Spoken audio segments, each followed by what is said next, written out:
Então, boa tarde novamente a todas e todos. Bem-vindos a esse seminário que discute um assunto importantíssimo sobre o negacionismo científico, e a pesquisa no Estado de São Paulo.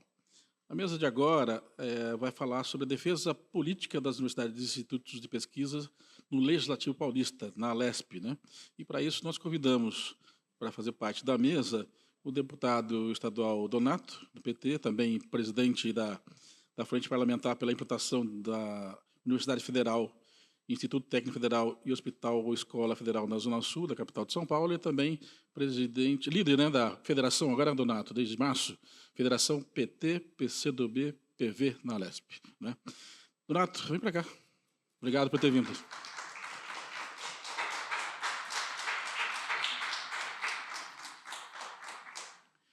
Vai participar de forma online com a gente a deputada federal do PSOL, a Luciene Cavalcante, que é professora também, advogada, então daqui a pouco ela aparece aqui para a gente na tela. Já agradecendo a presença dela, que deve estar em Brasília, possivelmente. E também a nossa anfitriã, a grande organizadora desse evento, Silvia Gatti, presidente do Fórum das Três e também da Unicamp. Aê!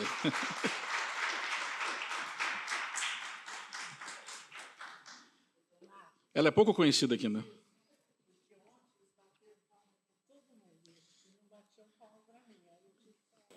Ela ficou com inveja ontem, aí, mas merecidos os aplausos a ela, vai.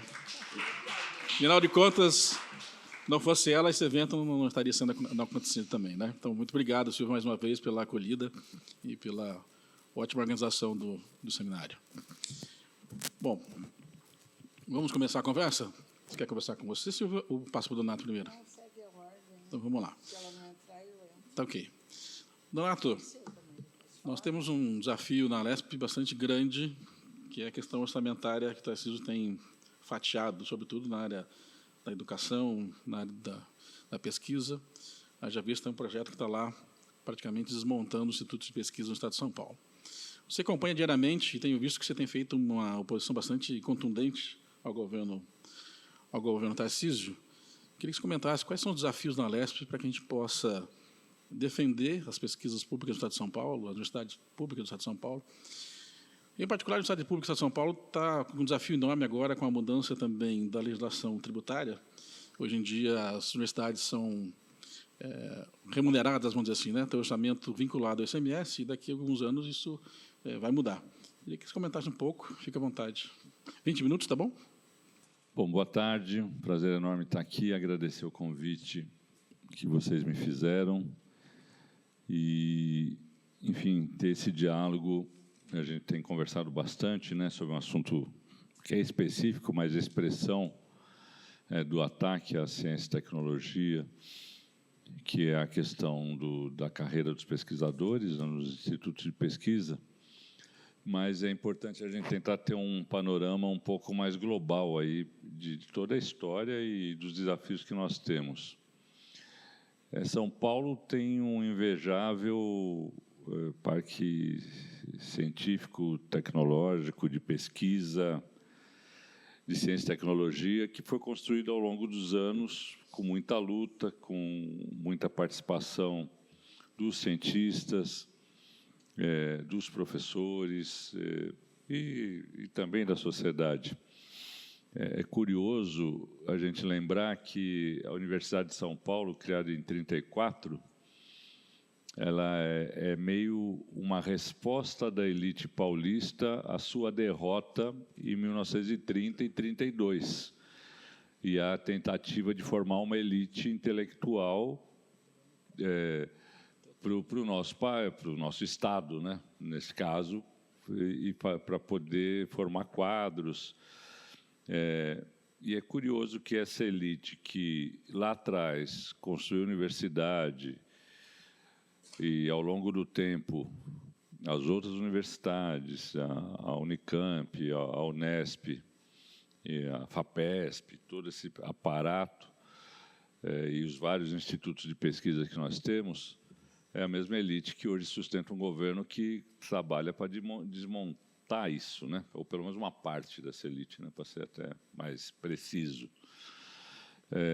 Então, é um desafio grande mesmo, E a gente, ao longo desse tempo, foi a luta das universidades, dos institutos de pesquisa, que conseguiu viabilizar os percentuais que mantém as universidades, e, no caso, a FAPESP, que é quem tem percentual na lei vinculando uma porcentagem do ICMS para a sua manutenção.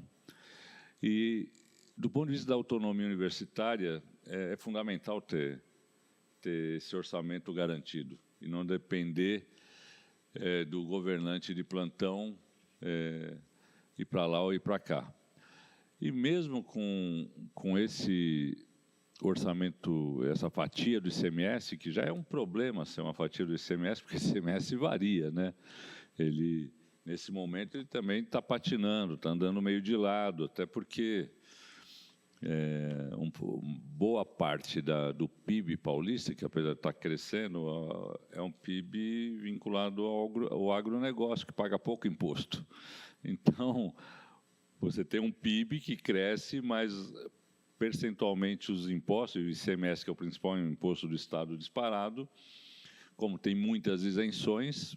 Aliás, o Tarcísio está aumentando ainda mais as isenções tributárias, vai aumentar para, segundo a LDO, para o ano que vem, 15 bilhões de isenções tributárias, sem nenhuma transparência, ninguém sabe para onde é, você faz requerimento de informação, sigilo fiscal, como se fosse, porque o governo federal divulga. O Haddad fez essa boa prática de divulgar quem é beneficiado. Isso permite à sociedade entender melhor se tem lógica aquele subsídio, que um ou outro, certamente, uma ou outra isenção tributária tem sentido como política de desenvolvimento ou política pública, mas a grande maioria delas é negócio, né? Falemos claramente. Então, você tem o aumento da isenção tributária.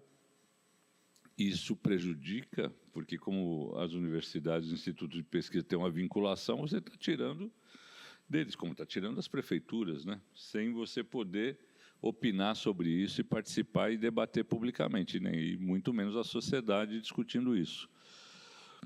Mesmo com essas vinculações que aumentaram ao longo do tempo, né? Foi a luta das universidades que aumentou a vinculação, que era de 8,4% do ICMS para 9,57%. Né? Foi uma luta do Fórum das Três, que a professora Silva vai poder falar muito melhor do que eu aqui. Mas as tentativas já vêm de algum tempo de... Desculpa, esse negócio de inteligência artificial começou a falar sozinho aqui no meu celular. Começou a responder aqui. Mas tentativas, já no governo Dória, de desvinculação de receita de 30% da receita da FAPESP. E teve uma luta grande para evitar que isso acontecesse. E todo ano, na LDO, vem esse dispositivo. Eu conversei com o presidente da FAPESP. Ele tentou me tranquilizar, eu não sei se ele, enfim, ele estava no papel dele lá, mas eu não me tranquilizei. Ele falou, não, isso não vai acontecer. Eu falei, é melhor a gente brigar para tirar, né? Porque eles vão pondo, até que uma hora vai acontecer, né? Então, as tentativas estão ocorrendo. E a gente tem uma parte do sistema de tecnologia que não tem vinculação nenhuma, né? Que é a Fundação, o Centro Paulo Souza. E apesar do governador fazer muita propaganda da ampliação do ensino técnico, não existe recurso garantido, né? Ao contrário, ele falseia muitos números, ele chama de ensino técnico esses roteiros formativos das escolas de ensino médio que não tem nada de ensino técnico, e o curso que mais tem é de vendas, né? Então não me parece que é um curso que vai formar alguém com alguma tecnologia em algum setor que o mercado está precisando e o país está precisando. Teve também uma tentativa na LDO, que era incluir a Faculdade de Medicina de Marília, de São José do Rio Preto e a Univesp nesse percentual dos 9,57%. Então, as tentativas vão ocorrendo no sentido de diminuir recursos para a ciência e tecnologia. E a gente tem que estar muito atento a isso. E isso, sem falar dos institutos de pesquisa também, que não tem vinculação orçamentária. A gente tem a situação da carreira dos pesquisadores nos vários institutos que nós temos, e a gente tem alguns pontos que o PLC, que pode ser que seja votado essa semana, infelizmente vocês estão sabendo, isso que está circulando, a gente conseguiu, digamos, embarrigar e jogando para frente há algum tempo, com uma promessa de que eles teriam uma negociação com o secretário lá da Casa Civil, Arthur Lima. Ele chegou a marcar 2 ou 3 vezes as reuniões e desmarcou. E agora, pelo jeito, não tem interesse em marcar a reunião, mas existia um acordo no Colégio de Líderes de que, enquanto não tivesse a reunião e uma negociação, isso não iria à pauta. Então, na terça-feira, quando vai existir o Colégio de Líderes, nós vamos retomar essa discussão. Tem um acordo, que enquanto não tiver uma negociação, e a gente entende uma reunião, não uma reunião para dizer não. Isso para nós não é o acordo. O acordo era uma reunião para estabelecer uma negociação, né? Então, vai ser uma batalha que a associação está bastante mobilizada, mas vai ter que ter mobilização máxima essa semana para que a gente possa tentar influenciar algum nível de conversa e de acordo. O PLC ele tem uma característica que eles estão colocando para todas as categorias do Estado, que é o subsídio, né? Então, isso não é específico da categoria de pesquisadores, e sempre é um debate bastante polêmico, porque se tem algum argumento racional e tal de organizar as contas e dos aumentos não serem automáticos e tudo mais, você tem a realidade. A realidade é que esse foi o principal, tanto os quinquênios, sexta parte, foram sempre a principal defesa de alguma reposição salarial para as categorias. Porque, como não tem política salarial, essa é a possibilidade de alguma defesa do básico de reposição e de recomposição dos salários corroídos pela inflação. Então, esse debate é geral, mas tem questões específicas da própria carreira. Eles mudam o critério de aferição da evolução da carreira, que era uma comissão com pesquisadores, com critérios claros, objetivos, acadêmicos, para uma comissão que será regulamentada por um decreto que ninguém sabe como será, né? Então, esse é talvez o grande perigo oculto no decreto. Tem um explícito, que é o subsídio, mas tem na lei, que é uma comissão que não sabe como vai funcionar, né? E certamente, se não escrever, é porque não deve ser boa coisa o que eles estão planejando, né? Então, tem essa questão, e tem mais algum aspecto que me foge agora aqui, mas que certamente vocês vão poder... o regime de trabalho deixa de ser o regime de dedicação integral, né? Que é uma coisa importante para você ter pesquisa. Eu tenho que... Ele vai indo, depois você me localiza ele. Então, isso, e também a mudança da evolução na carreira, né? Que para chegar ao topo da carreira, hoje, por esse projeto de lei, vai demorar muito mais tempo, além deles colocarem vários subníveis, são 18, me parece, de evolução na carreira, quando você tem uma carreira organizada com 6 níveis, e a carreira tem uma especificidade, né? A gente não pode fugir desse debate, sem querer menosprezar nenhuma outra carreira do funcionalismo, mas é a titulação, é a pesquisa, são critérios que nenhuma outra carreira tem nesse sentido, né? O que está sendo desenvolvido e que precisava ser, na verdade, avaliado pelos pares, que fazem desenvolvimento científico, que fazem pesquisa. E isso, infelizmente, com essa comissão, que a gente não sabe exatamente como será constituída, é um risco grande que deixe de ser feito de maneira técnica, acadêmica, imparcial, e seja utilizado outros critérios. E, para concluir minha fala, a gente tem esse desafio de curto prazo. A gente teve também a venda das áreas dos institutos de pesquisa, que é absurdo. Eu tive em São Roque, por exemplo, lá, é uma área no centro da cidade, absolutamente importante do ponto de vista ambiental, urbano, mas que desenvolve pesquisa e não desenvolve mais porque não tem mais gente para desenvolver, só tem um pesquisador lá, né, que eu tive a oportunidade de conversar. Tem uma relação com o Instituto Federal, tem pesquisas, inclusive, financiadas lá pelo pessoal das vinícolas, desenvolvimento de uvas e de alcachofra, enfim. Ou seja, tem um papel muito importante para a região, mas é uma área enorme que tem um pedaço usado para pesquisa e o resto não é usado por falta de pesquisador. Então, a ociosidade que eles falam deveria se... Nesse mundo de hoje, que as nossas oportunidades têm a ver com desenvolvimento científico, tecnológico, de se colocar como país, como soberania, desenvolvimento, não depender de tecnologia externa, a gente deveria lamentar que uma área tão importante como aquela, só um pedaço seja usado, e não dizer, só um pedaço é usado, vou alienar o resto. Não tem lógica, né?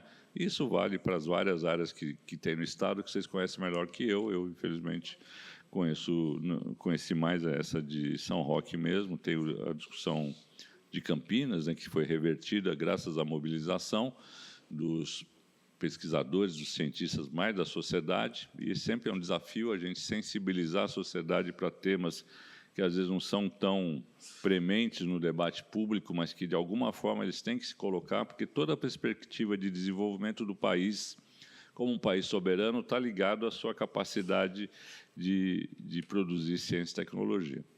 Isso está mais do que evidente no mundo de hoje. E a gente tem que escolher as áreas que a gente pode fazer isso. Está aí o exemplo da Embrapa e de tantos outros institutos de pesquisa, o Butantan e tantos mais, como é importante a gente ter esse desenvolvimento da pesquisa. E a gente vai ter agora um terreno de batalha, que é o imposto de bens e serviços, que vai substituir o ICMS. É um desafio, mas é uma oportunidade, né? O Fórum das três universidades já tem uma proposta, né?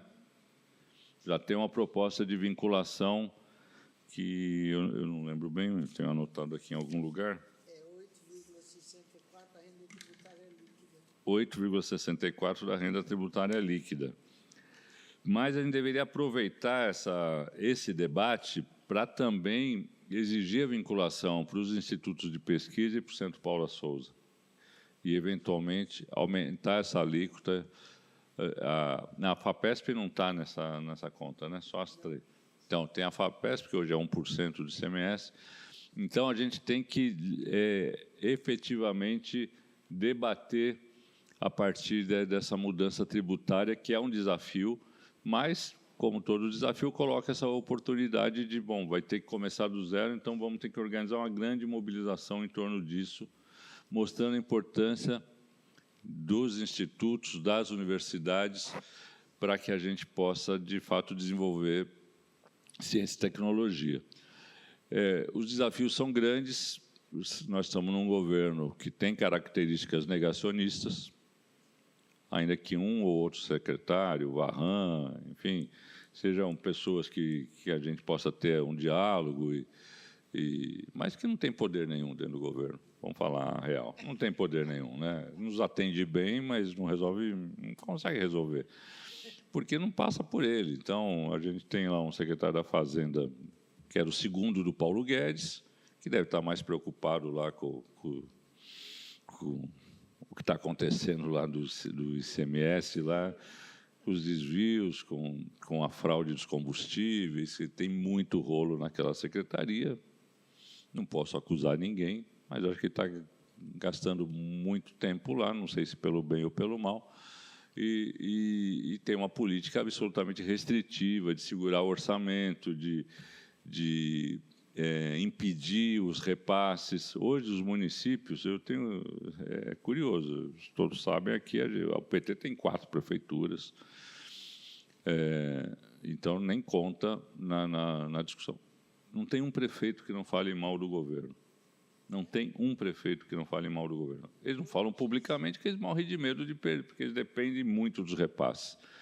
Mas, Estância Turística e MIT, que é município de interesse turístico, tem lei, tem recurso, tem 500 milhões por ano que tem que ser repassado para instâncias turísticas e municípios de interesse turístico. Há 2 anos não é repassado nada. 1,5 bilhão já foi recolhido. O FUMEF, que é um fundo de compensação nas regiões metropolitanas, principalmente a capital, acho que Campinas tem algum mecanismo parecido, não tenho certeza, sou deputado estadual de primeiro mandato, então algumas coisas eu estou aprendendo ainda. Mas o FUMEF não está tendo repasse também. Então, é feito um ajuste em cima do direito dos outros, dos municípios, e vão tentar ir para cima do direito das universidades, dos institutos de pesquisa. Está concluindo? Então, é um governo que não tem nenhum pudor em atacar a ciência, porque eles não acreditam nisso. Ainda que o Tarcísio tenha um discurso aparentemente moderno, a prática é completamente contrária a esse discurso, totalmente contrária. Então, vai exigir muita capacidade da gente se organizar, se mobilizar, mas, principalmente, dialogar com a sociedade e pautar esses temas para fora. Porque, se eles não saem do nosso ambiente, dos institutos, das universidades, eles não têm a força que eles merecem ter, porque eles estão ligados à estratégia de desenvolvimento e soberania do país. Um tema que está tão em voga hoje, que a gente tem que aproveitar essa oportunidade. Não vai existir desenvolvimento do país sendo uma fazendona exportando grãos e tendo quilômetros, que a gente anda aí centenas de quilômetros de cana-de-açúcar plantada. A gente vai ter que ter outro modelo de desenvolvimento. E só vai ser possível vendo os nichos que a gente pode se desenvolver e investindo muito em ciência e tecnologia. Isso não tem alternativa se a gente quer um país que, de fato, tem a grandeza que o Brasil merece ter no cenário mundial e que isso reflita em bem-estar para o seu povo. Então, para começar isso, me desculpe, foi meio improvisado aqui, mas eu acho que as questões estão colocadas e eu estou aberto aqui para a gente fazer o debate. Tá ótimo. Obrigado. Ótimo, mandato. Obrigado pela introdução ao tema. Eu acabei me esquecendo de me apresentar. Meu nome é Mário Camargo, sou jornalista, diretor do Radar Democrático, que é um dos parceiros deste evento. E a deputada federal Luciane Cavalcante, que é professora e advogada, atua fortemente na área da educação, já está online com a gente. Bem-vinda e boa tarde, deputada. É um prazer, uma honra, uma alegria poder estar conversando com todos vocês, num momento histórico que a gente atravessa, tão singular, e que a unidade na ação, o enfrentamento da extrema-direita é tão importante. Bem-vindo à nossa conversa. Falamos hoje sobre o negacionismo científico e sobre o ataque à pesquisa do Estado de São Paulo. Você é da Grande São Paulo, da capital, e deve estar acompanhando de perto o que está acontecendo aqui no Estado em relação, sobretudo, às iniciativas do governo Tarcísio, Sim, eu estou. Posso começar a minha intervenção? Então, primeiramente, querendo aqui agradecer o convite, agradecer na pessoa da Helena, toda essa mesa potente, cumprimentar o Donato, que acabou de fazer a sua intervenção, cumprimentar cada trabalhador, cada trabalhadora que hoje está aí reunidos. Dizer que, com relação ao nosso estado, ao estado de São Paulo, aqui a gente tem um governo de extrema-direita que age de forma intencional, orquestrada, planejada contra a ciência, contra a pesquisa, contra a educação, contra a cultura, enfim, contra qualquer espécie de desenvolvimento humano, porque é um governo de extrema direita conectado com princípios fascistas, e a gente tem essa missão histórica de impor uma derrota ao que significa o governo Tarcísio junto com o governo Ricardo Nunes aqui na cidade de São Paulo. A gente atravessa um momento muito complicado aqui no nosso estado, porque são várias as políticas e as ações do governo da Tarcísio contra a pesquisa, contra a educação, contra os trabalhadores. A gente está na iminência da votação do PLC 09, que a gente está acompanhando junto com o professor e deputado Carlos Gianazzi, essa frente ampla de deputados de resistência também que tem na Assembleia Legislativa, para poder barrar mais esse absurdo, mais esse ataque de um projeto da elite paulista, da Casa Grande, que insiste em destruir os serviços públicos, que insiste em destruir a pesquisa, a ciência e a educação no nosso estado. A gente está denunciando, está resistindo, a gente está lutando de todas as formas, também no Congresso Nacional, contra esses ataques que o Tarcísio vem impetrando aqui no estado de São Paulo. Estamos juntos em várias ações. Quero destacar que uma delas, que é uma ação que nós ingressamos no STF, que o ministro Dino é relator, que é uma ação de proteção do Cerrado e da Mata Atlântica, aqui do nosso estado de São Paulo, onde nós incluímos como causas de ação de políticas públicas orquestradas contra o meio ambiente, contra a educação, contra a saúde da população, contra a ciência e pesquisa, o desmonte das políticas dos servidores de pesquisa e ciência aqui do estado de São Paulo, a construção do Rodoanel, da Nova Raposa, enfim, a lei da grilagem. Inclusive, essa semana, na segunda-feira, também estivemos no STF conversando com o ministro Gilmar Mendes com relação a essa lei da grilagem, porque todo esse plano do Tarcísio, da extrema-direita, de destruição das carreiras de ciência, pesquisa e educação do estado de São Paulo, eles estão conectados a várias ações. E uma delas é a lei da grilagem, que legaliza a venda de terras do estado de São Paulo, e ferindo de morte as áreas de pesquisa, inclusive do Instinto, que a gente está lutando para voltar, do Instituto Florestal, todos os institutos que realizam pesquisas científicas no nosso estado. E lá com o Gilmar Mendes, a gente pediu que ele entrasse com uma liminar para que a gente pudesse barrar essas ações do governador Tarcísio, e estamos atuando junto com os ministérios, junto com o governo Lula, porque a gente entende a gravidade, todo mundo sabe o que significa o estado de São Paulo, a potência do nosso estado, pela força econômica, pela tradição que a gente tem, não só de influência no Brasil, mas em toda a América Latina. A cidade de São Paulo também nas mãos da extrema-direita, e eles atuam de forma diuturna contra o desenvolvimento da educação, da pesquisa, e a gente tem trabalhado firmemente, fazendo uma frente ampla, porque a gente vai precisar de muita força para poder colocar no seu devido lugar, no esgoto, na lata do lixo, essa extrema-direita que, infelizmente,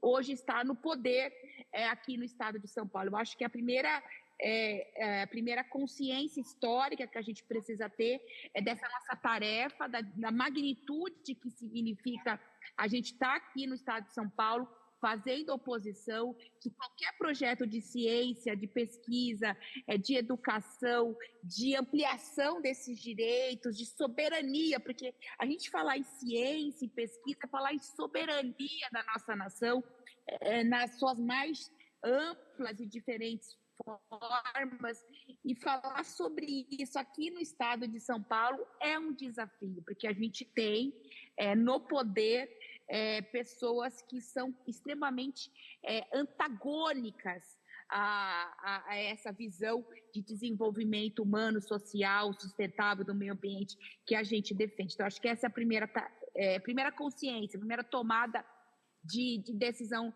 de consciência que a gente precisa ter. A segunda é de que a gente vai precisar fazer isso que vocês estão fazendo hoje, que é se unindo, é se fortalecendo, porque os ataques virão, mas eu tenho certeza que essa luta contra o PLC 09 não vai acabar na Assembleia Legislativa, a gente vai seguir lutando em outras instâncias, em outras organizações, porque o Brasil ele também é signatário de tratados internacionais que garantem o desenvolvimento da ciência, da educação, da pesquisa, da nossa soberania intelectual, científica. E a gente vai atrás disso, a gente vai seguir lutando até o fim, utilizando todos os nossos recursos, toda a nossa força de mobilização para que a gente possa vencer essa situação. E um terceiro ponto também, eu acho que a gente vem de uma semana que lá no Congresso Nacional, na semana passada, né, terça e quarta-feira, todos acompanharam a capacidade, a dificuldade que a gente tem dentro do Congresso Nacional, com a votação por mais de 300 votos da PEC da blindagem, da bandidagem, da impunidade, e depois, logo em seguida, a votação do projeto de anistia amplo, uma anistia ampla e restrita, que foi o que foi aprovado no regime de urgência. E aí eles não apostavam nessa outra força que eu acho que Paulo Freire nos ensina o tempo todo, que o mundo não é, o mundo está sendo, que a gente tem sim condicionantes, situações muito extremas, muito fortes, que impõem uma situação muito difícil para a gente, mas a gente também, ao mesmo tempo, a gente tem uma capacidade de resistência, de contraponto muito grande. E domingo, acho que foi uma das maiores manifestações que o Brasil inteiro fez, mostrando de que lado o povo está, e de que lado e que Brasil que a gente defende, que a gente quer. E com isso, ontem a gente teve uma derrota dessa aliança canalha que é da extrema-direita com o Centrão, enterrando essa PEC da impunidade, da bandidagem, e isso é muito importante, isso não foi qualquer coisa. Então, isso também nos coloca numa situação que nos coloca assim, isso nos desafia, isso nos questiona e nos desafia. Por quê? Porque a gente, o próprio Hugo Motta, ele já falou que depois dessa agenda, que ele já falou de tóxica, que a próxima agenda é a farsa da reforma administrativa. E tudo isso que o Tarcísio e o Ricardo Nunes implementam diuturnamente contra as políticas públicas, contra os servidores públicos de todas as áreas, aqui no estado de São Paulo, é um ensaio, uma antecipação dessa famigerada e dessa farsa da reforma administrativa.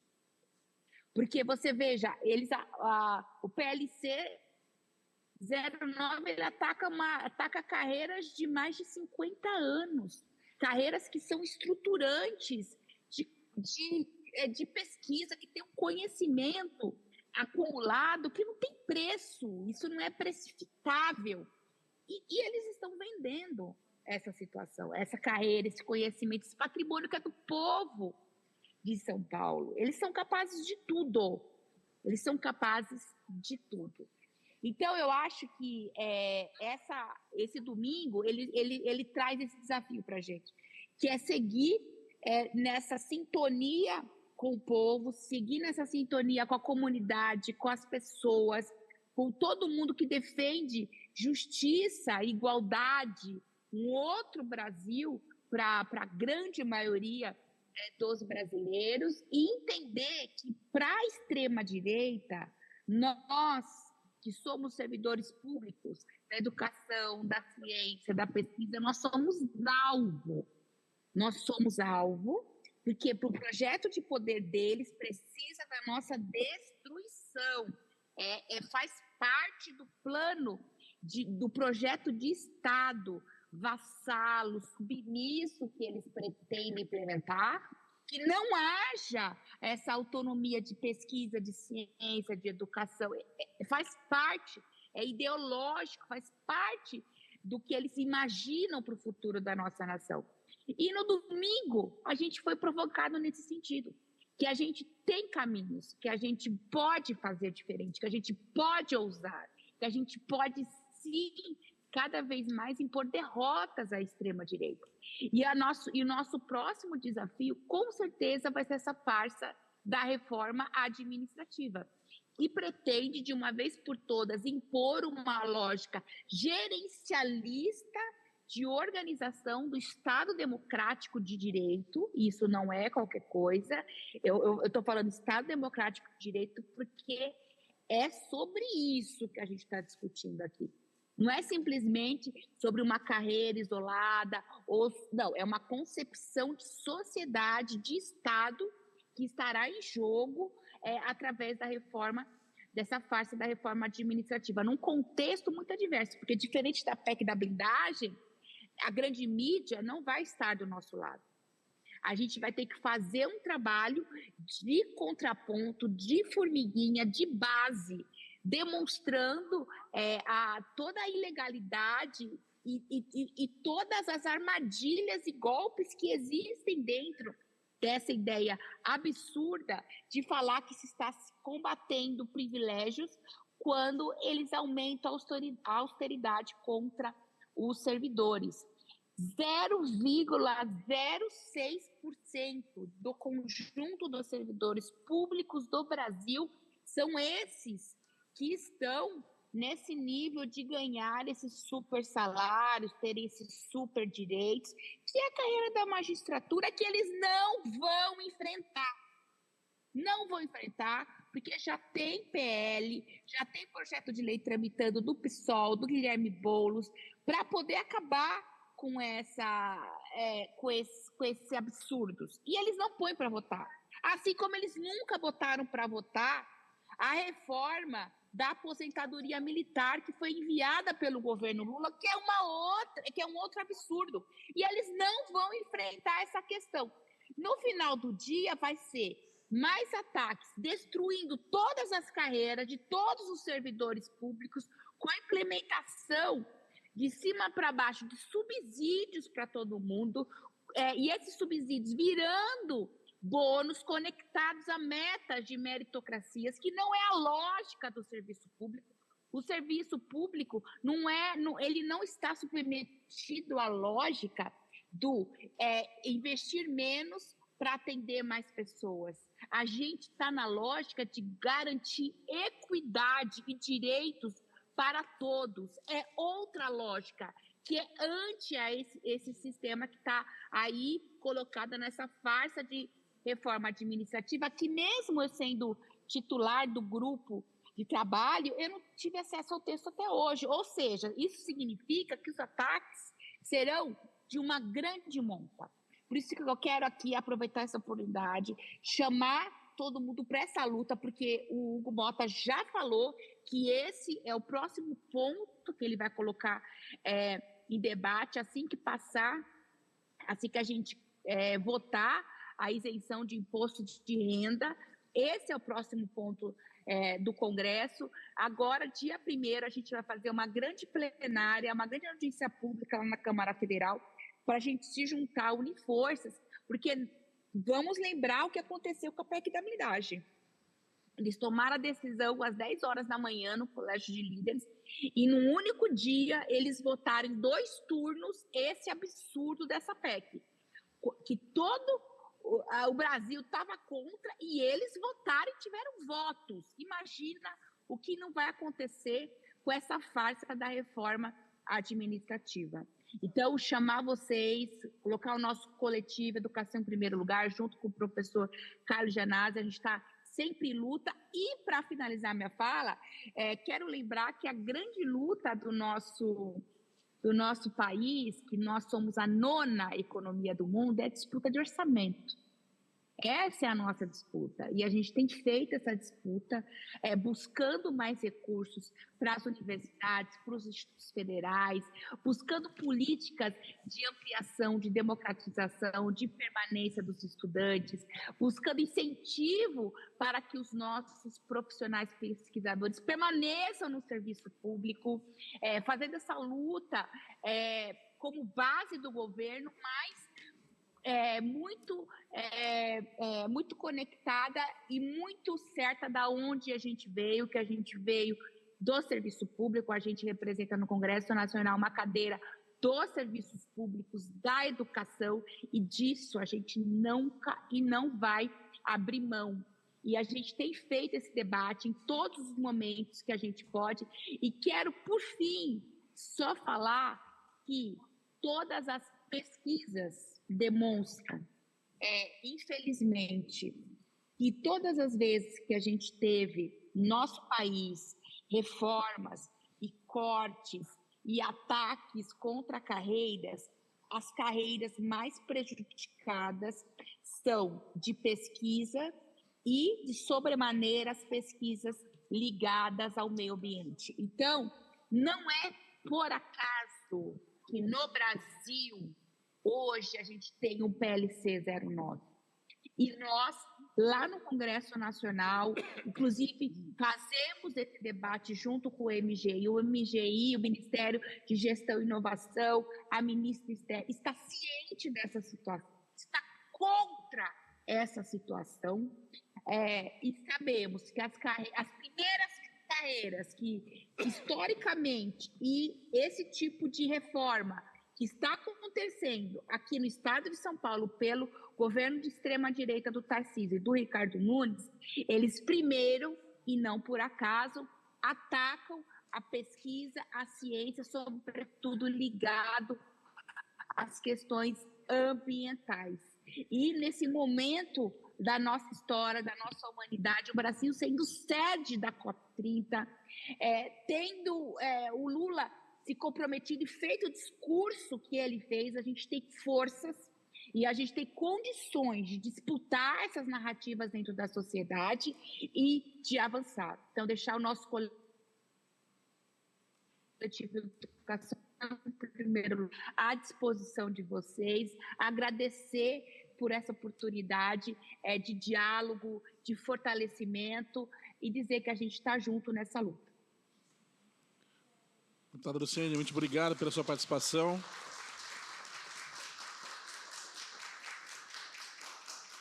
Se puder continuar conosco, daqui a pouco a gente vai abrir o público também, se puder ir nos ouvindo aí, a gente agradece. A fala agora fica com a nossa anfitriã, Silvia Gatti, que vai também discorrer sobre esse ataque à pesquisa e à ciência no estado de São Paulo. Bem, obrigada. Boa tarde, gente. O texto, a chamada, ela fala na questão da defesa política dentro das universidades e institutos de pesquisa. Se nós formos procurar por definições de política, são várias, mas eu acho que essa aqui se encaixa bem para aquilo que nós vamos conversar hoje, né?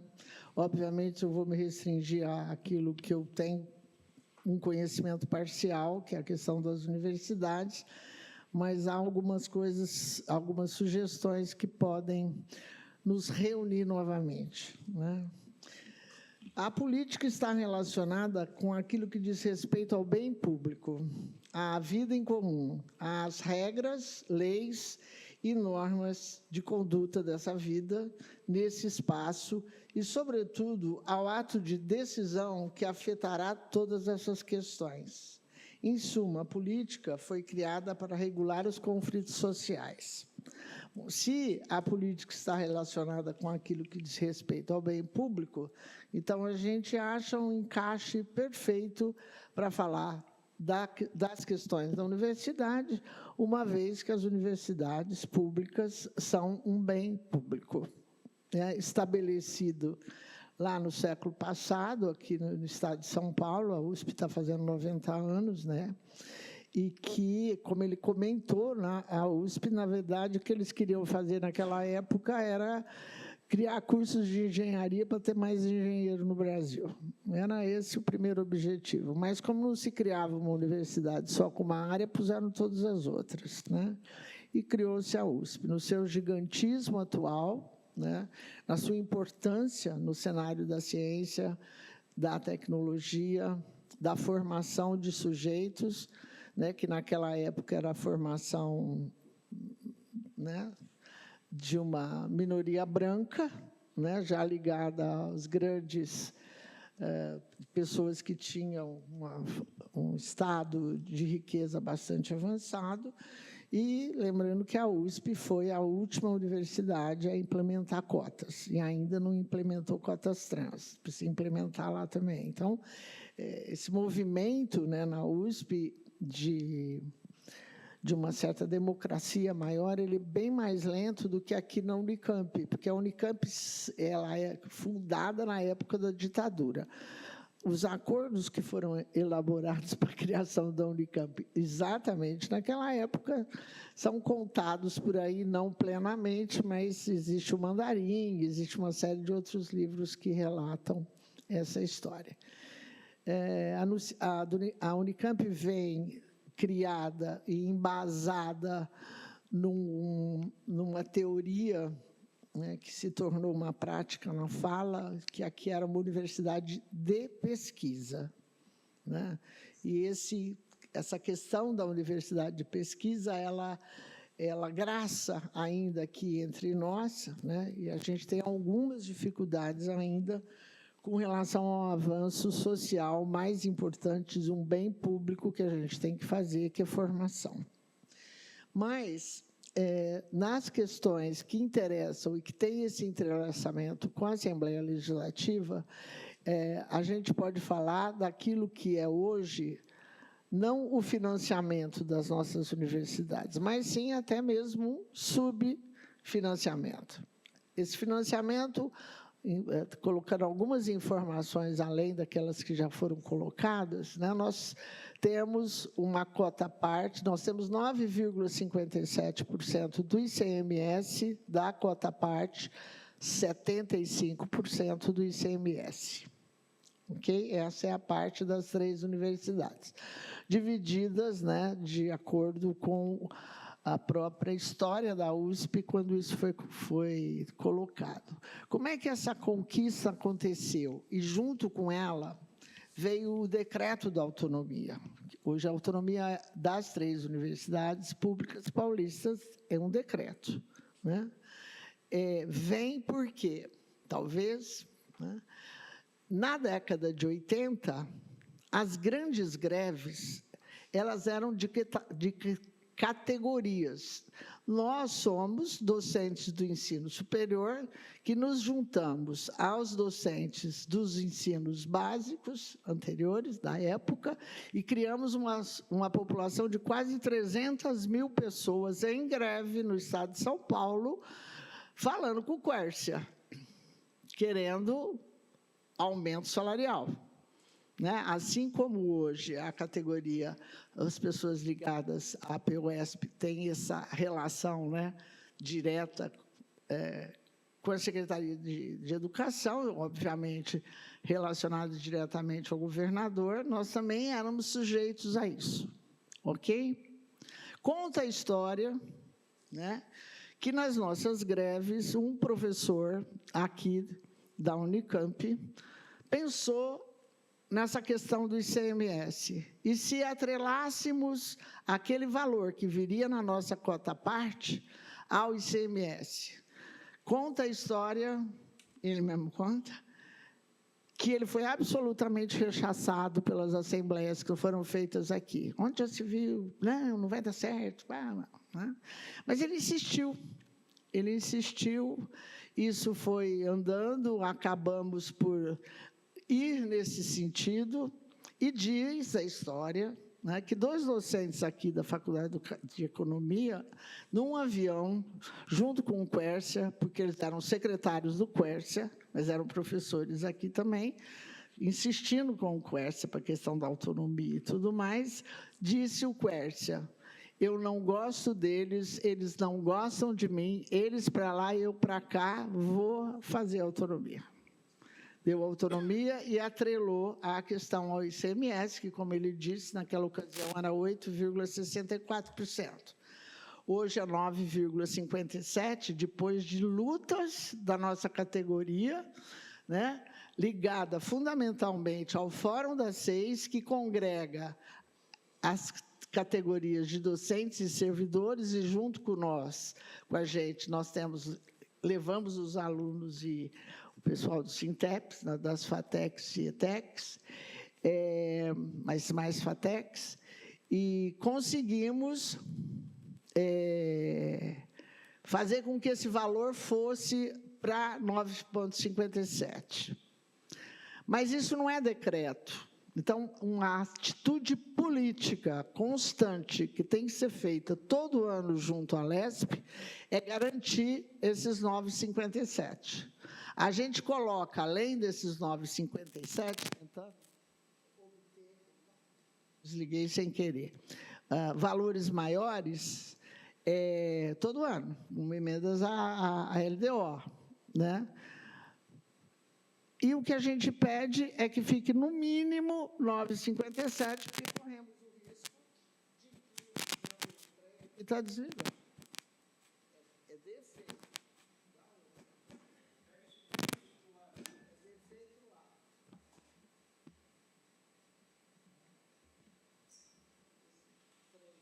Referir é o microfone do Magrão. Muito bem. Então, a gente tem que fazer uma atitude política de ir até a LESP, conversar com vocês, né? Sempre é o Partido dos Trabalhadores que nos acolhe, né? A gente fala com os relatores, etc., etc., garantimos o 9,57. A pergunta: 9,57 é suficiente? Não.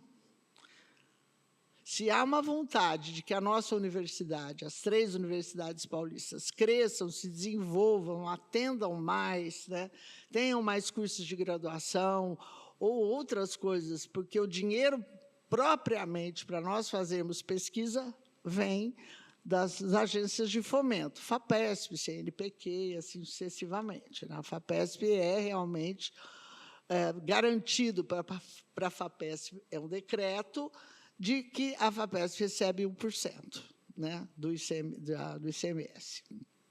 Muito bem. Então, a gente não se julga suficientemente financiado. Nós precisamos lutar por mais verbas. A gente precisa de mais verbas, porque hoje é uma questão complicada de ser discutida, mas nas 3 universidades, praticamente, a USP um pouco menos, mas o Unesp e o Unicamp hoje comprometem parte de 90% do seu valor do ICMS mensal com salários. Porque a gente, como autarquia, ligado ao sistema de previdência do Estado de São Paulo, principalmente nós, né, Unicamp, mantemos na folha os nossos aposentados. Então, isso também é uma coisa presente para nós. Então, se nós tivéssemos mais financiamento, a gente poderia evitar essa fala meio rasa que está acontecendo agora, da autarquização da área de saúde da Unicamp, por troca no número de vagas. Isso é muito raso, na minha opinião. Né?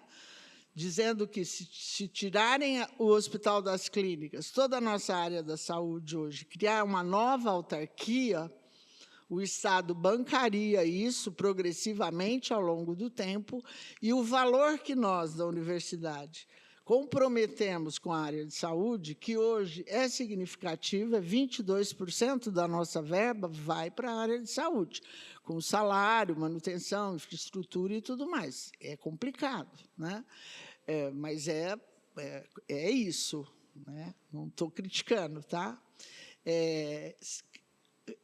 o governo Tarcísio, ele, pela primeira vez, sentou com um reitor nosso, sendo que, aí falando do Varran, né, que o Varran entrou numa secretaria, nem dinheiro para a secretaria dele tinha, né? Ele não tinha verba, não tinha nada, nem lugar. Depois deram um lugar para ele, porque nós somos ligados à Secretaria de Ciência e Tecnologia, certo? O Varran não conseguiu articular uma reunião do Tarcísio com os nossos reitores. Aí articulou, mas não deu certo. Então, a gente não, ele sequer se disponibiliza a receber os nossos reitores. E os nossos reitores têm que ser considerados como secretários de Estado. Eles são secretários de Estado enquanto reitores das universidades. Né? Mas a gente não dá opinião, mas está submisso a eles. Como é que nós controlamos esses valores? Né? A gente tem uma organização, isso é muito importante, né? Que talvez vocês pudessem nos imitar. Nós temos o Fórum das Seis, que nos congrega. Nós somos USP, Unesp e Unicamp, com o Fórum das Seis. O Fórum das Seis, ele é orientado com aquilo que nós chamamos de GT Verbas da USP. O GT Verbas da USP estuda o ICMS todos os meses, constrói tabelas, evidencia as isenções para nós, que, como ele colocou, né, são grandes e serão maiores ainda. Essas isenções evitam o aumento do ICMS, de maneira global. E o Tarcísio só aumenta. A cada ano ele põe um tantão a mais lá de isenções, que, como ele disse, se você procurar as isenções para os pequenos, as isenções para os produtores rurais, sabe aquilo que parece social, você consegue achar a taxa, mas quando você procura as isenções maiores, que estão ligadas à elite, a sei lá eu a quem, você não sabe quem é. Né? Quer dizer, é uma estratégia do próprio governo. Então, esse GT Verbas nos subsidia para que nós tenhamos propostas até mesmo para as nossas questões salariais. Então, hoje nós sabemos, o governo do Estado tem uma previsão de ICMS de 181,8 bilhões, não vai ser alcançada, talvez 174 bilhões. Isso já mostra para nós que nós vamos receber menos daquilo que nós previmos e menos daquilo que nós fizemos enquanto orçamento. Vamos ver se não virá cortes. É possível? É possível. O outro ponto que eu queria chamar a atenção, que dependemos da LESP, né, é a questão das nossas vagas. O número de vagas de ingresso na universidade, nos dois níveis de ingresso, MS3 e MS6, são definidos pela LESP. A LESP que diz quantas vagas nós podemos abrir, né? Não é por ano, tá? Tem que negociar e falar, etc., para que haja um aumento de vagas previsível para um determinado período. Esse momento na LESP, e agora eu tenho que confessar, é o único momento em que o nosso CRUESP, se nós temos o Fórum das Seis, nós temos o CRUESP, que é o conselho dos nossos 3 reitores. Né? Esse é o único momento que os nossos reitores procuram a LESP, porque eles têm interesse nesse aumento de vagas. O trabalho CRUESP Fórum das Seis, ele era praticamente inexistente, mas daqui a pouco eu volto a falar sobre isso. Hoje a gente tem algumas coisas em andamento que podem ser positivas, nessa busca nossa por mais financiamento, etc., etc. Então, esse é um atrelamento, é um trabalho que nós temos que fazer junto à LESP, nós também fazemos esse trabalho, mas esse também é um trabalho do CRUESP. Voltando à questão do financiamento, tem a reforma tributária. né? Esse GT Verbas, ele fez para nós o cálculo daquilo que seria o mais equivalente possível, né, em cima da receita tributária bruta e também sobre a receita tributária líquida, de qual seria o valor equivalente aos nossos 9,57 hoje. A aplicação da reforma tributária, ela é gradual. Ela vai acontecer gradualmente, né? Definimos esse valor de 8,64% sobre a receita tributária líquida. Esse estudo feito, o que ele nos dá? Ele nos dá sustentação política, sustentação com dados, para que a gente vá até a Alesp, né, e converse com a Alesp, e nós, quando vamos lá, a gente tem uma tendência,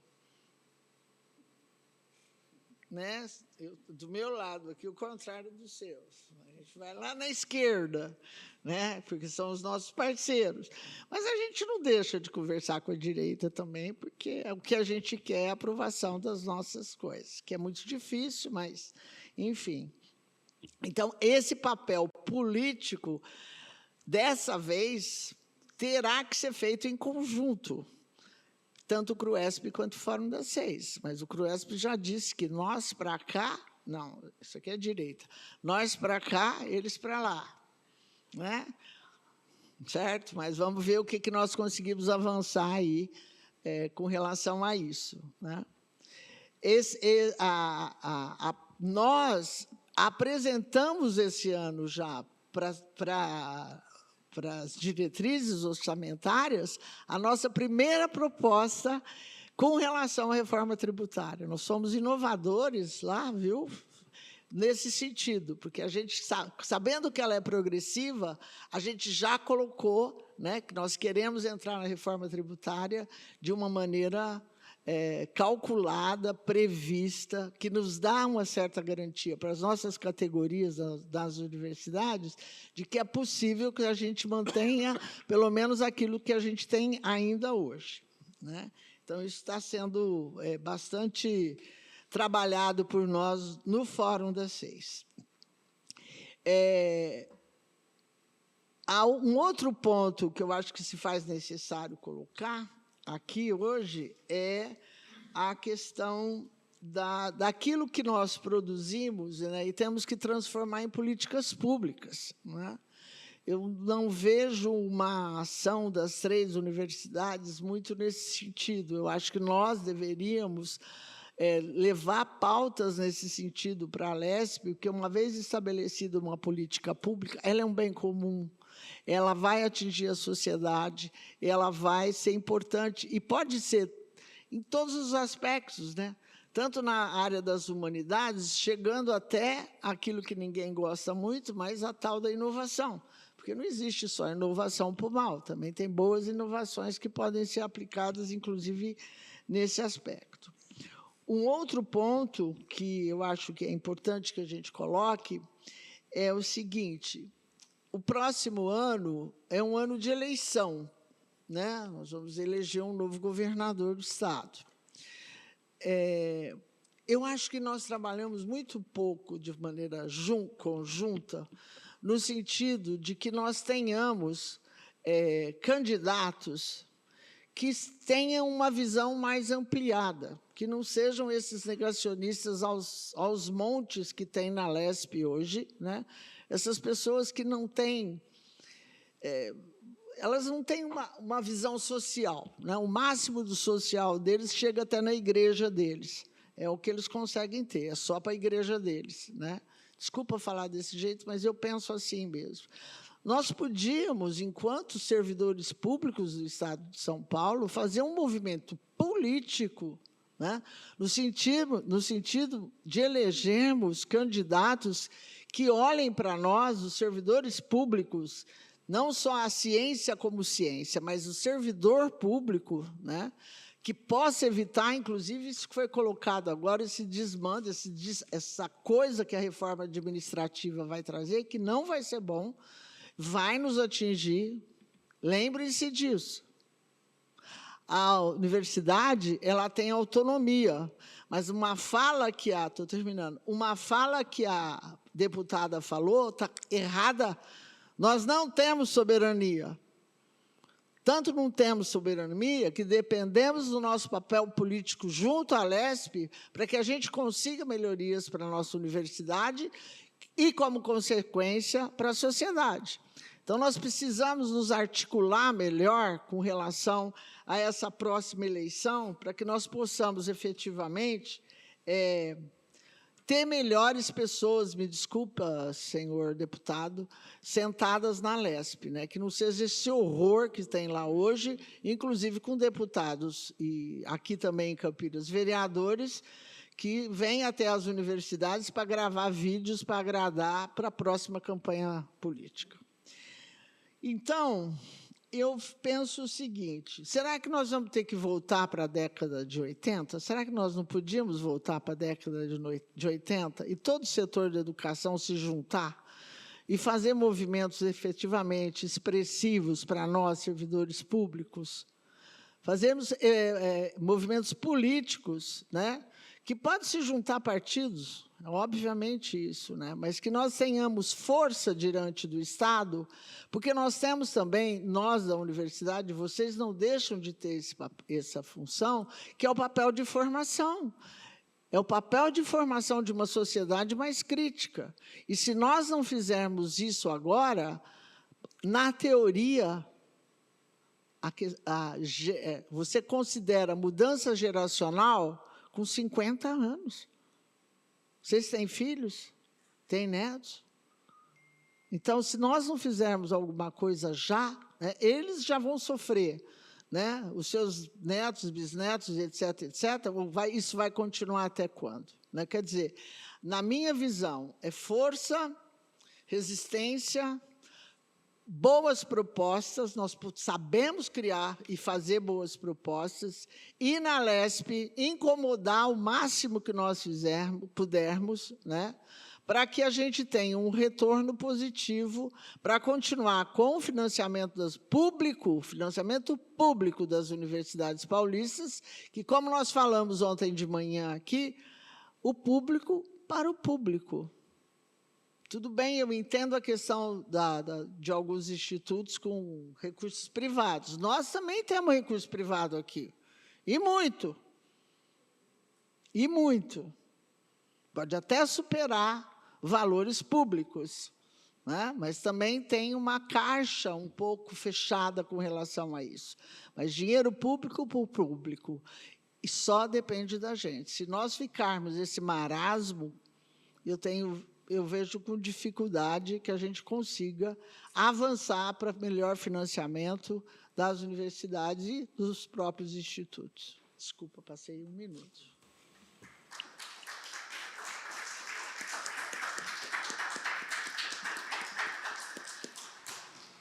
Obrigado, Silvia. Ela já faz algumas boas provocações, né? Eu percebo que o tema da questão do papel formador da universidade, enquanto cidadãos críticos, apareceu ontem e aparece hoje de novo, né? Então, essa importância de quem está na universidade, nos institutos de pesquisas, atentarem para isso, para o direcionamento de uma formação crítica dos alunos, né? Como você acabou de dizer, da questão geracional, tem uma nova geração aí que talvez não tenha consciência crítica e não viveu a história que vocês viveram, que estão aqui, e ela precisa ser retomada, pelo menos é isso que eu entendi. Outra provocação é, de repente, uma união do momento do setor educacional do Estado de São Paulo como um todo, para repensar aí uma atividade política mais constante e mais conjunta, né? Dito isso, já abro para vocês aí do público, quiserem fazer suas manifestações, perguntas, dúvidas. Nós temos um microfone aqui ao lado, por favor, usem o microfone.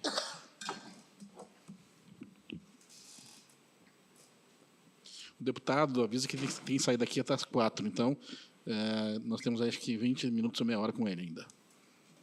Bom, boa tarde, meu nome é Helena, eu sou a atual presidente da Associação dos Pesquisadores Científicos de São Paulo, a APQC, essa aqui.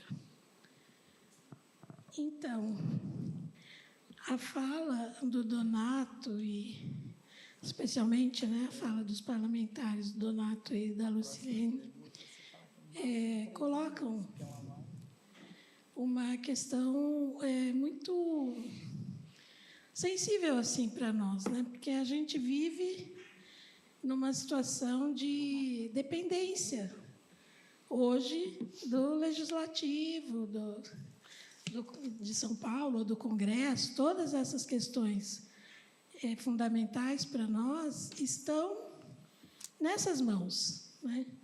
E o serviço público, ele é fundamental para nós, que somos servidores públicos, é o nosso ganha-pão, é a nossa forma de expressão, é onde a gente atua profissionalmente, mas ele é fundamental para a sociedade. Então, os serviços prestados, sejam pelas instituições públicas, por seus servidores, são fundamentais para a sociedade, especialmente para a parte mais vulnerável da sociedade. Entretanto, a Silvia lembrou, né, que temos aí o ano de eleição. Entretanto, a gente elege parlamentares que vão na contramão desses interesses, né?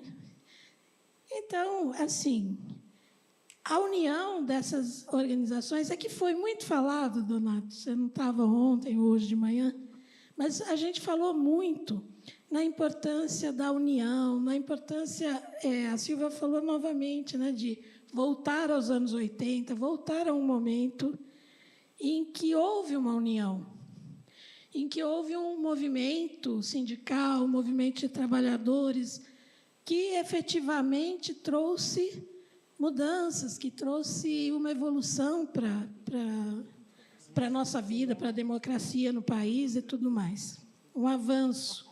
E quando a gente se apercebe, a gente voltou para uma situação, retroagiu.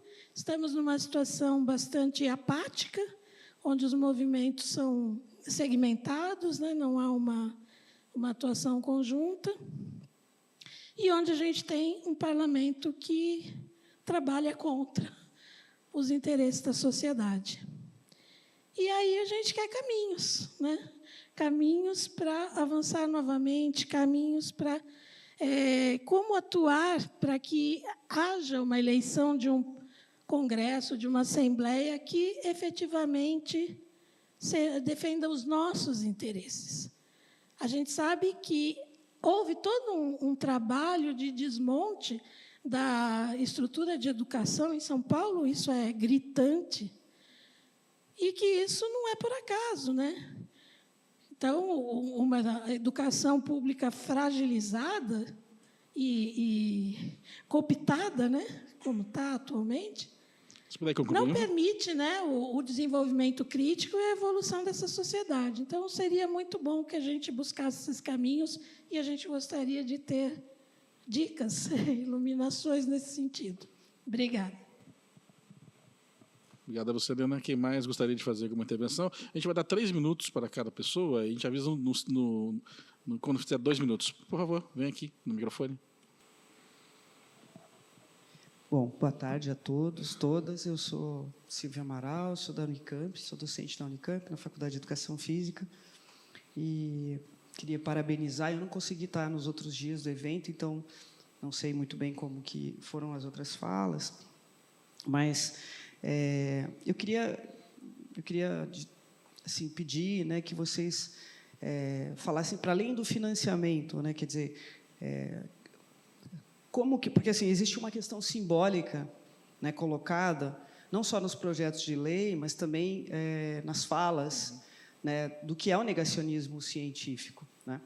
Então, posso estar enganada, né, porque projetos como a escola militar, projeto, né, de cerceamento da educação de gênero, né, quando a gente olha, né, para a LESP, a gente tem aí quase uma centena de projetos que estão em tramitação, que, de alguma forma, não sei se dialogam, mas eles estão em rota de colisão com o serviço público, né? Recentemente, a gente teve, né, né, a privatização da fazenda, né, aqui do IAC, ou a tentativa, eu não sei até que pé, eu não acompanhei até o fim. Então, eu queria assim, pedir que vocês refletissem um pouco para além da questão do financiamento, porque tem uma questão simbólica, né, e que está lá. Né, eu fui naquela audiência da FAPESP, depois eu fui a um outro momento que ia se discutir. A gente tem aqui, por exemplo, na cidade de Campinas, né, o PIDES, né, que é o projeto, né, de desenvolvimento sustentável, né, que está querendo pegar todo esse bairro de Barão Geraldo aqui e transformar aqui também, né, traz argumentos que, na minha opinião, são de um negacionismo científico absurdo, né, então, eu queria ouvir um pouquinho de vocês, para além do ataque ao financiamento, né, esse ataque simbólico que está colocado aí, né? Enfim, só para registrar. Bom, obrigado. Mais alguém que gostaria de fazer algum questionamento à mesa? Boa tarde. É muito importante, desde ontem estou aqui. Meu nome é Maurilo Terra, por isso que eu sou engenheiro agrônomo, né? E eu sou pesquisador científico aposentado do IAC, já fui presidente da PQC 74, 76, início do governo Mário Covas, que nesse governo começou um desmanche muito grande dos institutos de pesquisa. Silvia Gatti, você é de Piracicaba? Não. Não, é que tem o Gatti lá de Piracicaba. Não sou, não. Eu que moro em Piracicaba. Você mora? Oxe. Ai, meu, não tem Piracicaba é bom demais, ué. Não tem Feliz sotaque você, nenhum de Piracicaba. Feliz você. Bom, eu quero, né, que os deputados da Alesp, conheço alguns, né, do meu partido, eu já conheço, certo? E que eles tentassem um milagre para que o PLC 9 não fosse a votação. Eu sei que é difícil, a Helena está angariando, né, o pessoal para a gente, na terça-feira, ir em peso lá. Então, qual a saída que nós teremos para esse PL 09? Obrigado. Podemos votar à mesa? Tem mais alguém que queira fazer alguma consideração? Ok. Então, vamos lá? Mais uma, então. Eu me chamo Tereza Lousada Vale, sou pesquisadora científica aposentada. Eu trabalhei 35 anos no Instituto Agronômico de Campinas. Eu gostaria de perguntar para as pessoas da Assembleia, para os novos deputados que estão aqui, assim, nós temos muitos problemas, né, de união e tal, como já foi comentado. Agora, como a gente lida e como a gente consegue que os nossos representantes tenham papel de estadistas, que pensem no Estado de São Paulo como um todo, como desenvolvimento, e não se prendam apenas às suas políticas paroquiais? Obrigada. Muito bom. Deputado, acho que vai conversar contigo, né? Bastante coisa para a Lesp, estou achando que botaram um peso grande aí na Lesp, né? É que é mais complexo que a Lesp, né? Eu vou tentar a provocação da Silvia Amaral, para além do financiamento, a questão simbólica. Acho que esse é um debate profundo, porque nós estamos numa quadra histórica que a extrema-direita avançou no mundo, não é um fenômeno brasileiro. Aliás, essa extrema-direita brasileira é meio um arremedo da americana, né? E a gente está vendo o que o Trump está fazendo com as universidades americanas. Por isso, esse enfrentamento com a extrema-direita aqui no Brasil, e a gente não tem o direito de perder a eleição no que vem, não tem. Pelo futuro do Brasil, do que a gente quer ser como nação. Então, a gente tem um avanço da extrema-direita mundial, tem muito debate, a própria universidade debate muito isso nas áreas de sociologia, de ciência política e tudo mais, economia. Bom, tem a crise de 2008, a gente tem uma crise desse modelo neoliberal que concentrou renda, que criou hiperbilionários, que, através das big techs, trabalham na formação de opinião, através dos algoritmos, e que canaliza as frustrações e os ressentimentos para supostas elites, justamente para desviar de quem é o responsável, né? Nesse processo de reconcentração brutal de renda que tem no mundo. E uma das elites que é atacada é a elite acadêmica, como vista como caricaturizada, né? Como a elite artística, como representando o tal do sistema, né? E dando discurso antissistema para quem é o lado podre do sistema, né? O lado mais podre do sistema. Então, a gente não está no momento particularmente histórico de avanço, a gente está no momento de evitar retrocessos. Isso pode mudar? É evidente que isso não é linear na história, nem linear no mundo. O México conseguiu ir por um outro caminho, o Uruguai, o próprio Brasil conseguiu resistir, mas numa situação muito particular, que tem uma liderança como presidente da República, como história e tal, e compromisso, mas ilhado por um Congresso que, além da extrema-direita, que é forte, tem o que a gente chama de centrão, que não é bom chamar de centrão, é o direitão. Um direitão fisiológico e tal, mas é um direitão. A gente conhece as figuras, na Assembleia não é diferente, né? Então, não é simples. A gente tem um problema de sistema político brasileiro, que a gente precisa enfrentar em algum momento o debate da reforma política, porque com esse modelo de eleição, eu sou deputado, me elejo nesse modelo, mas eu sei como é que é. Esse modelo é feito para dar esse resultado.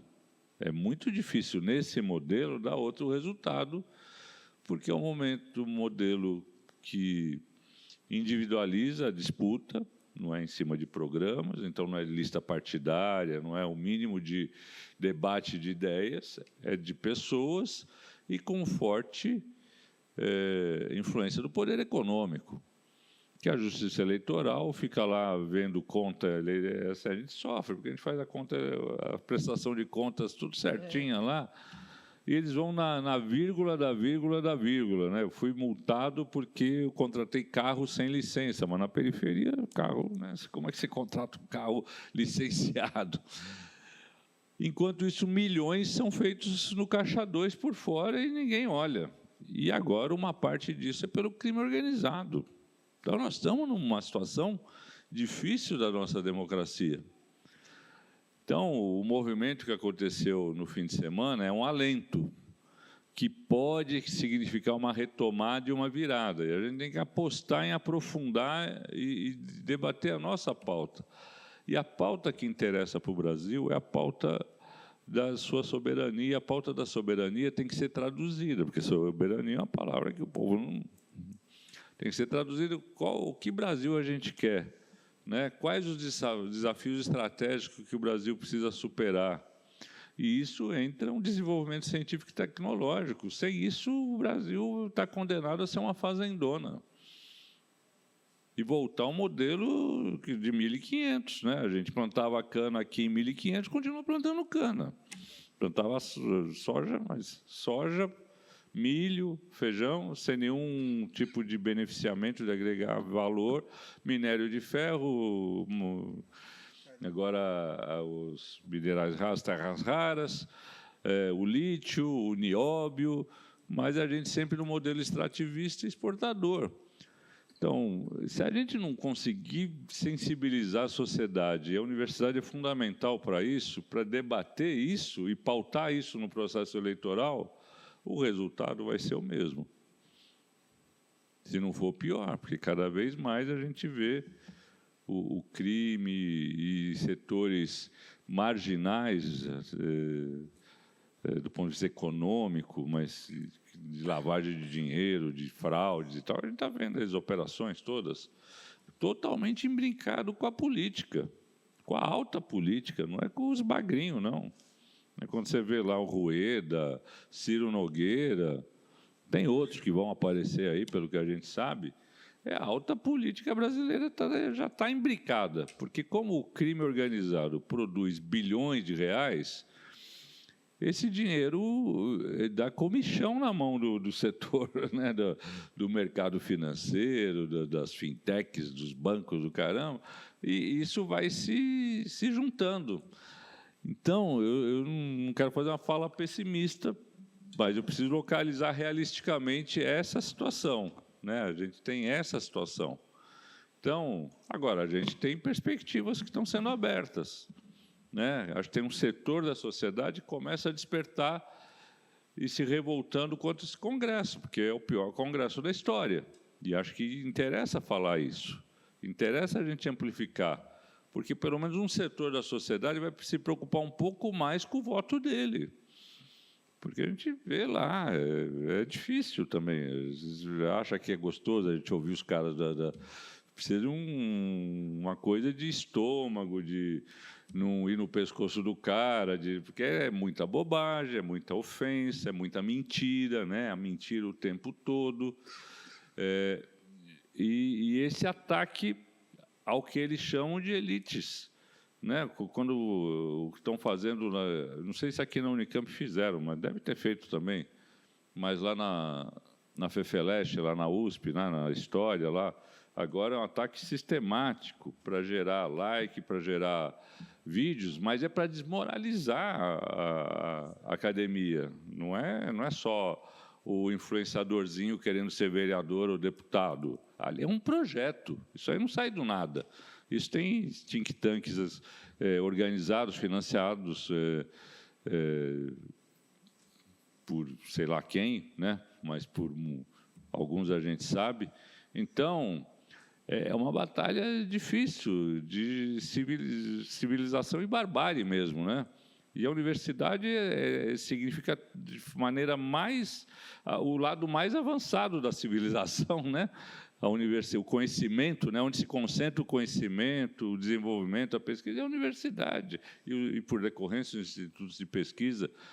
Então, é um momento que não é simples e difícil, e que aí a gente tem que ter essa capacidade de juntar todo mundo, juntar ao máximo, como a professora Silvia apontou aqui, a gente juntar, mas a gente também coesionar, e é evidente que a pauta do financiamento tem que estar colocada, mas a pergunta da Silvia é boa por conta disso, porque é muito além disso.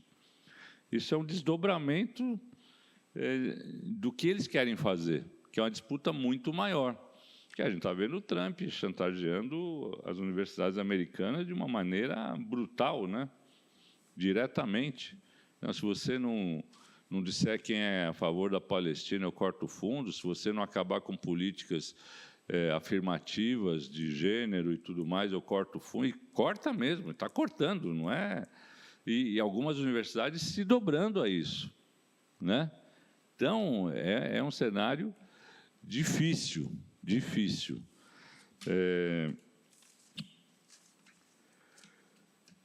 E com essa questão, eu meio respondo um pouco a Tereza, porque assim, as políticas paroquiais são fruto disso, né? São fruto disso. Então, se a gente não conseguir pautar o debate de projeto de nação e de papel de como se a gente desenvolve o país e faz um país mais justo, mais soberano e mais próspero, com produtividade do trabalho, com pesquisa, com tecnologia, a gente vai estar sendo derrotado. Então, essa é uma disputa de agenda, de pauta da eleição. É simples fazer? Não é simples.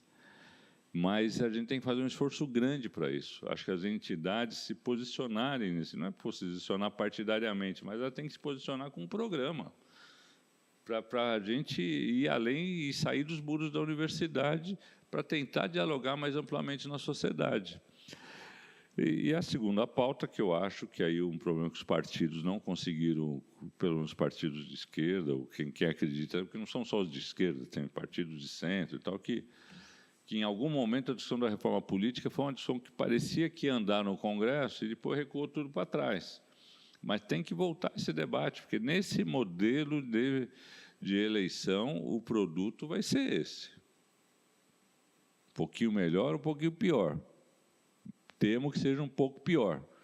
Então, se a gente não discutir o modelo de político do Brasil, a maioria dos países é voto em lista, ou é distrital misto, enfim, é outra, só esse modelo nosso de voto com lista livre, que inclusive do ponto de vista partidário, aí, falando um pouco da minha experiência, ele é muito ruim, porque a disputa é dentro do partido, eu disputo com o meu companheiro, porque eu estou disputando nessa lista dentro dos votos do partido, eu não estou disputando ideologicamente com os meus adversários, eu estou disputando dentro do mesmo eleitorado, então a gente não faz o debate na sociedade, evidente, faz um pouco, mas não consegue fazer amplamente porque o sistema induz para que seja de outra forma.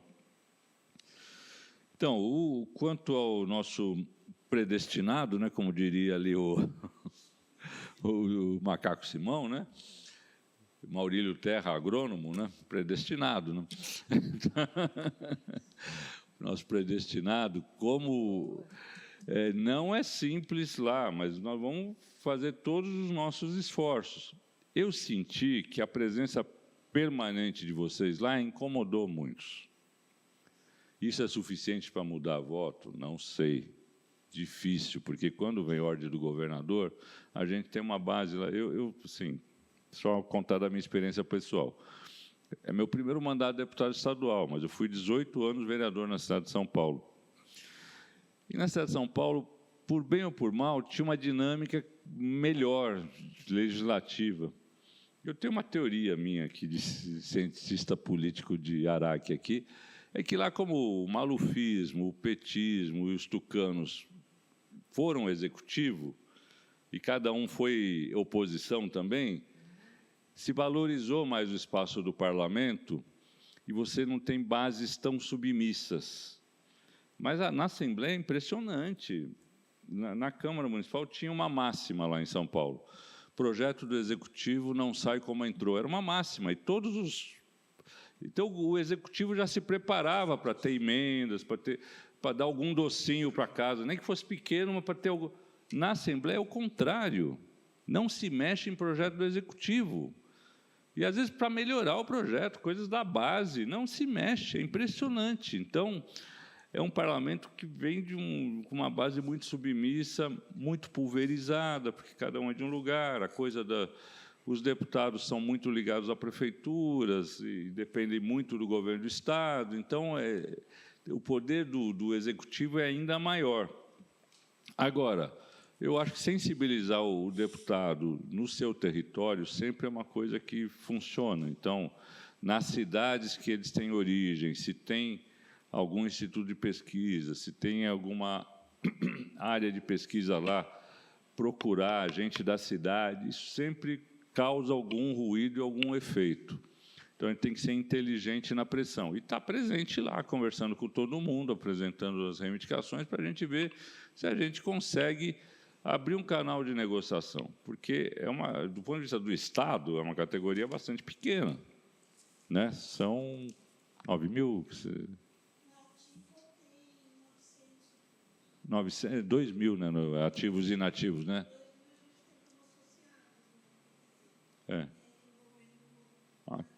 E os inativos. Então, é uma categoria, ou seja, é algo que o governo poderia...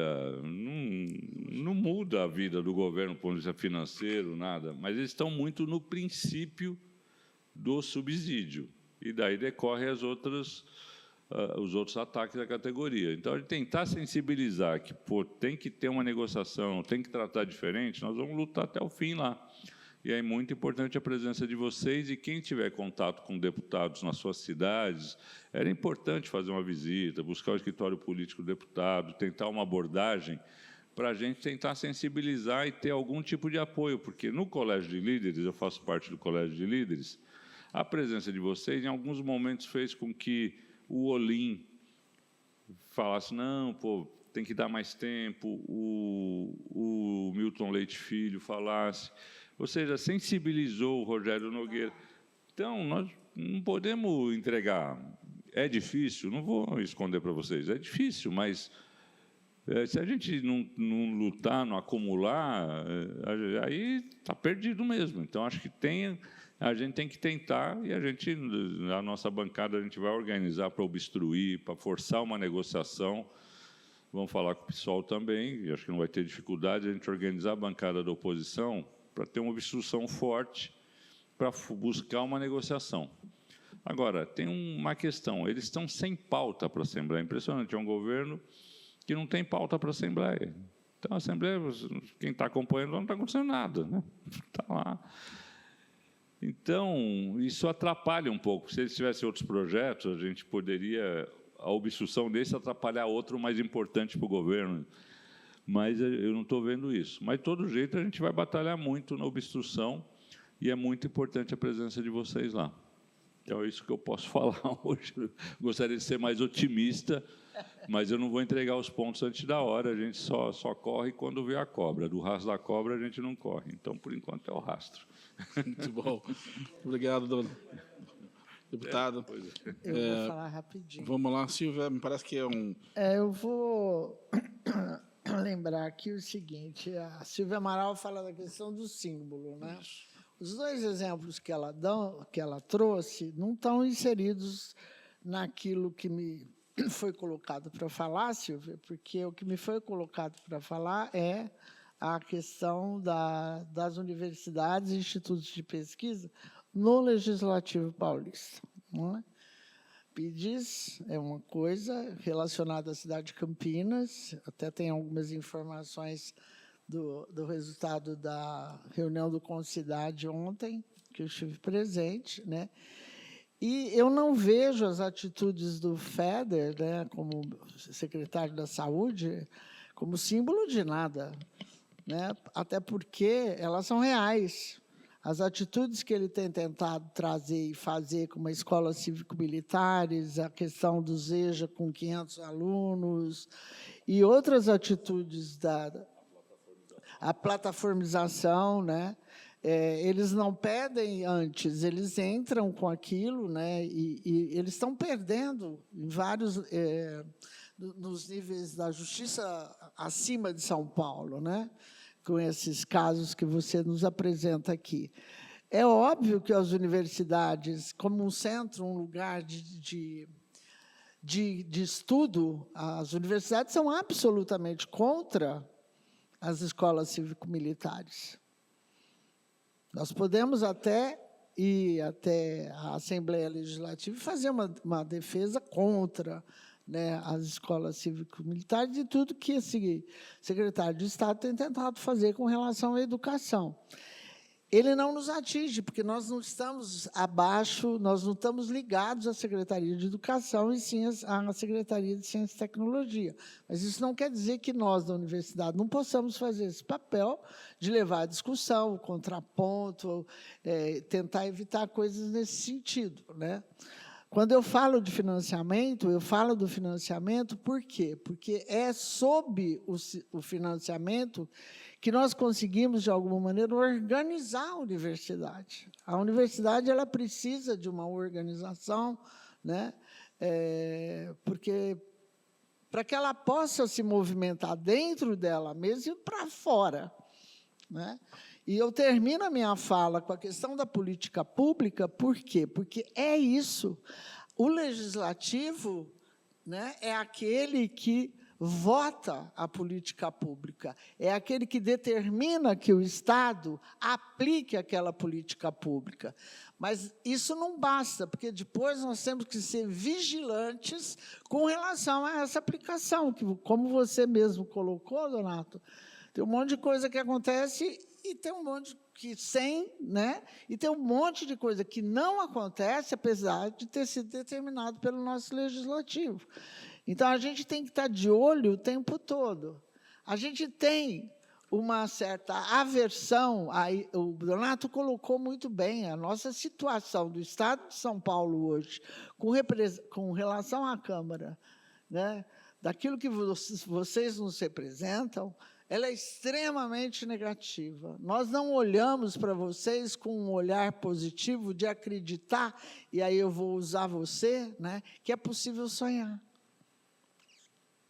Sabe? É uma situação realmente muito ruim, né? Eu estive na Assembleia Legislativa algumas vezes. Teve uma vez, eu saí de lá envergonhada. Como era possível aqueles jovens, tá? Sem experiência, né? Deputados muito jovens, de primeiro mandato, né?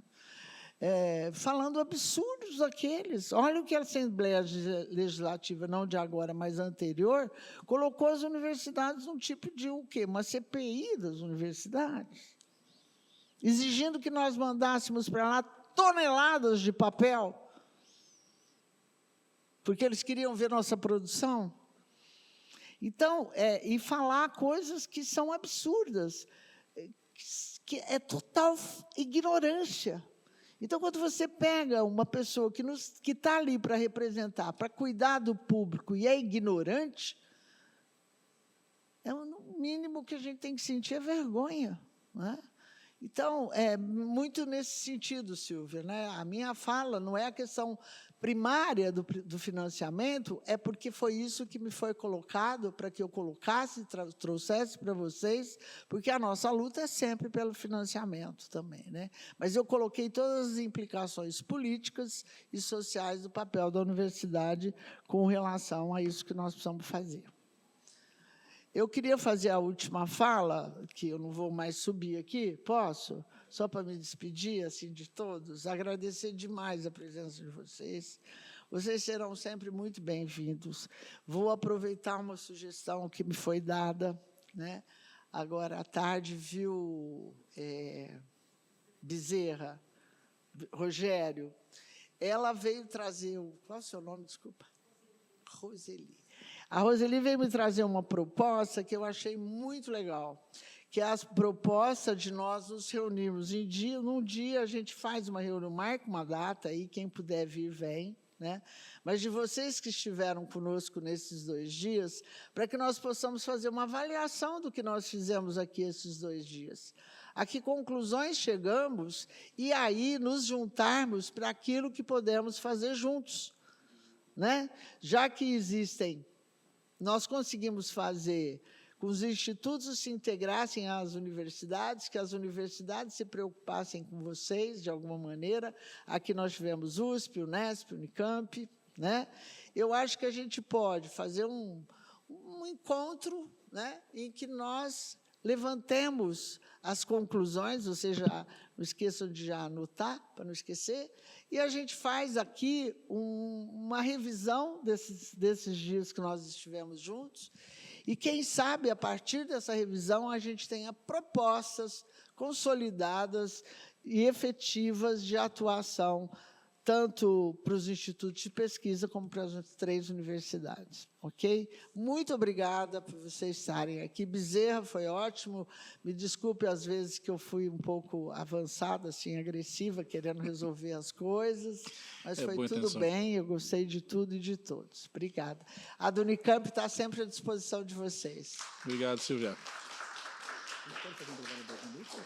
Não, tem um cafezinho lá fora, né? Nós temos 7 minutos e meio de intervalo, café, que eu estou sabendo aqui, cronometrado 10 minutinhos, a gente já volta para a última mesa, que vai falar amanhã em disputa qual o futuro das instituições públicas de ciência e tecnologia em São Paulo. Tema muito interessante. Um cafezinho, a gente já volta. Obrigado, Donato, pela sua participação. Gente. E também a deputada Luciene, que não pôde acompanhar até o final por conta da agenda dela como deputada, mas a gente agradece a participação da Luciene Cavalcante. 10 minutinhos e estamos de volta para a última mesa.